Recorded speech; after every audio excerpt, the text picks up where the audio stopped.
All right, so we're going to try an inchworm for labor training now. This is more of an intermediate exercise because you really have to have core belly breathing mechanics in place because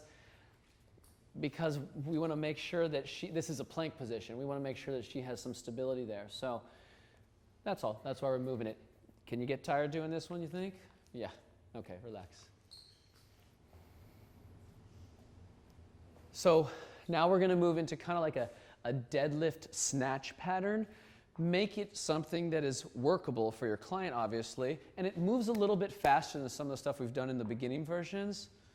And not to say you have to move fast, it's just that it's naturally a little bit more of a power exercise than the curl to press type of thing. So, and I like you to go all the way up. Yeah, I definitely like that. As long as she's got the core belly breathing and the glutes, then she can get away with things like this, right? And of course, I'd encourage her to have some scapular adduction as well.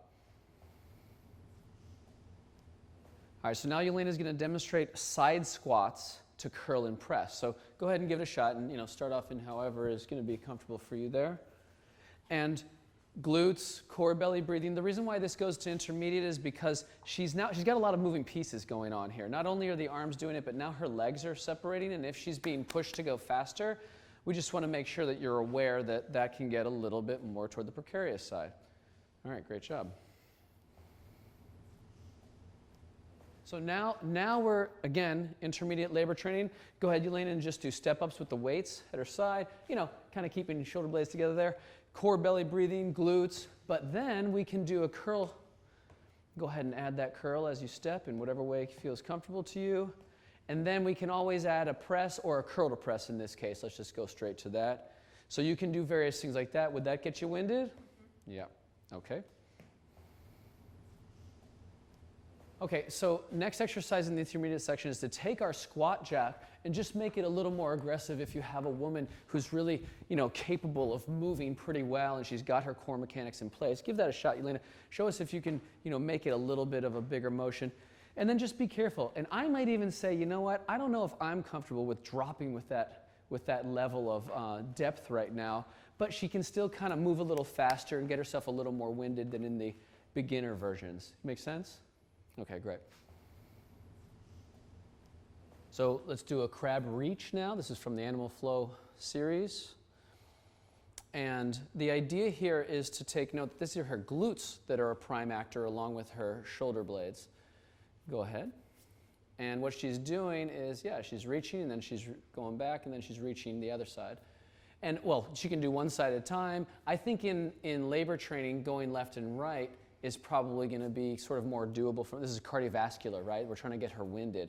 As long as she's not like arching her back to do it, right? We're not into movement or rotation or loads into the midsection. We're trying to get it from the glutes and then from here. Would that get you winded?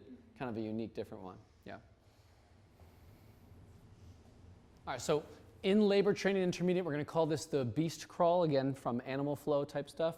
Go ahead and lift your knees up and then go ahead, opposite limbs. Important to try to get the opposite limbs. There you go. And you can see that she's being careful to sort of place them down at the same time. Really important. And then she can start to speed it up during the labor training segment where she kind of crawls.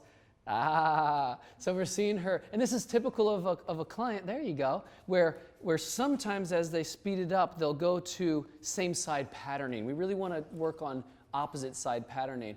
Would that get you tired? Great to get cardiovascularly winded during the labor training. So this is an intermediate type of exercise. So now we're doing a lateral beast crawl. You can go as you're ready. I've told Yelena that she can choose to either do same side or opposites here. There are two variations. There, good core belly breathing. She's labor training, it's intermediate, and then she's going to go a little bit faster because we're starting to get her, into the contraction phase mentally and physically. How's that? Tiring. Labor training, all right. If a client's very, very capable, she's able to do it a little bit with a little bit more, pep in her steps. So go ahead and show us what a little bit more variety of this burpee would look like. Yeah, so now you can see instead of just stepping back, she's she's really allowing herself to do a cautious bounce back. You know, she feels capable doing this. If I've cleared her for core belly breathing and many of the primary activations, then she's good. But primarily this core belly breathing. So again, not appropriate to go into intermediate level labor trainings with many of your clients. You can stick with the beginning ones, but if you do have really capable clients, you can start to move in this direction. All right, so now we have another animal flow intermediate labor training. This is what I'm going to call the lateral ape, and what I believe Mike Fitch would also call lateral ape. Go ahead, if I can remember correctly. And again, cardiovascular, windedness. There you go, and she's going a little bit faster now.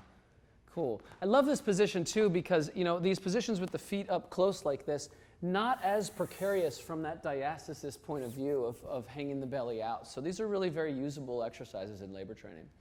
Great job. All right, so labor training, intermediate, we're going to move to a mountain climber. Now again, you're in that plank-like position, so you need to make sure that you either, you know, coach your client like with hips up and knees under a little bit more.